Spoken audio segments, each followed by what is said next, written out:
Sup y'all, we back. I can't believe I'm saying this, but Belal Muhammad is our new welterweight world champion. I was almost fully right in my predictions. I think a lot of us were in shock at what happened at UFC 304, so much so that even Daniel Cormier forgot Belal Muhammad's name. Ladies and gentlemen, give it up for the welterweight champion, Belal Muhammad. Hilariously ironic. I can't. But yeah, Belal was on business on 304. I mean, like, he just basically bullied Leon. Like, I know it's a big meme, you know, don't let him bully your son, but he got bullied bad. He was outstruck, he was slower than Belal, and he got wrestled to fuck. During the last like half minute of the fight, he started raining down some good elbows. I'm pretty sure he broke Belal's nose with one of the elbows, but like it was far too late. Leon seems to blame the very late start time for their main event. For those of you who don't know, they held the card on US time for some reason, even though it was in Manchester and like, you know, built for the UK. Leon ended up fighting at 5 in the fucking morning. Now people could call bullshit on the fact that he was too tired in the ring, but Aspinall seemed to corroborate this story, and a lot of the sleeping fans in the audience would probably corroborate it as well. Why the fuck would you hold a fight card that early in the morning? That just makes no sense to me at all. And then Dana was like, oh, I know what the problem was. I'm never raising the money again. No, dickhead. Your production team and your fighters are tired as hell. Pay them the money and then start them at the right fucking regional time. It's a Saturday, for Christ's sakes. I'm sure most of America is doing nothing around 3 p.m. Dana also did not look happy to put the belt around Belal Muhammad's waist. Like, he just had a fucking big-ass frown on his face.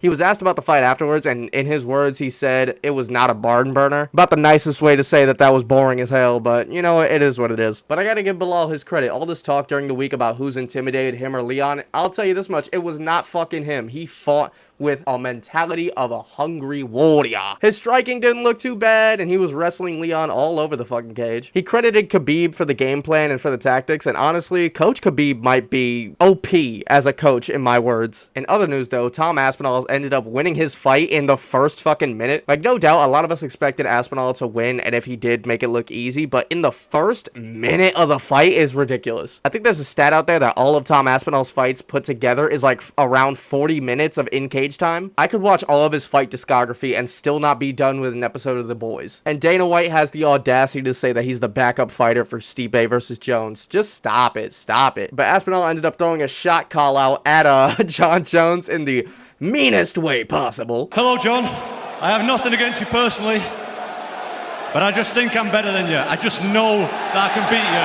in a fight. So I'm coming for it.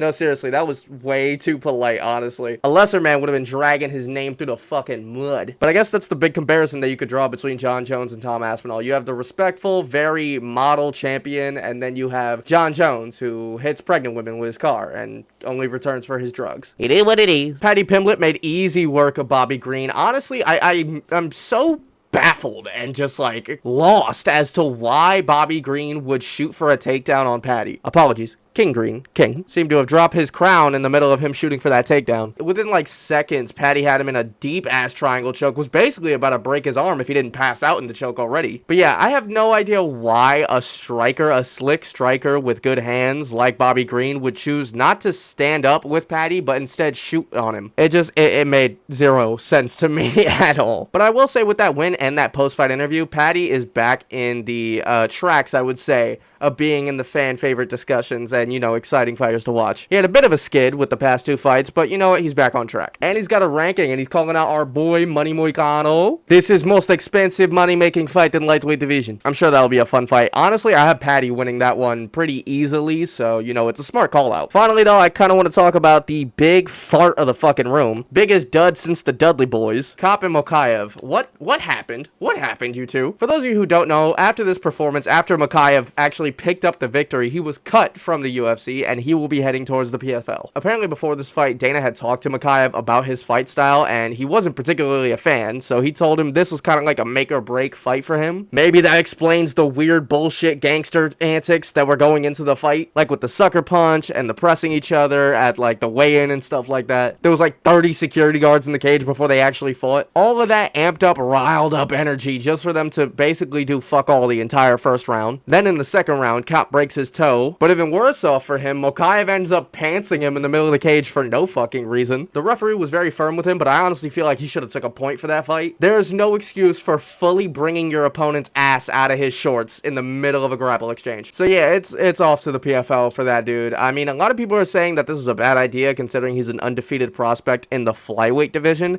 But with the problems that he presented, and if Dana doesn't fucking like you, I guess you get cut. I guess that's just what happens. I can't say I'll mourn the loss. Anyway, leave a like if you enjoyed this video. This is just a quick update post UFC 304. Comment your thoughts on the card and the ridiculous time that they had this shit going on for the UK people. Do you think Jones is still ducking Aspinall, especially after that impressive performance? And yeah, I will see you guys in the next one. Subscribe for more fight talk. All my secrets and my heart is what I gave to you. In return, you see nothing but a lame excuse. And it's wow, I did everything just to see you smile. I've been thinking about you for a while. Responding to your pics and your vids. Now I see you just do it for the gram. And you talking on your man.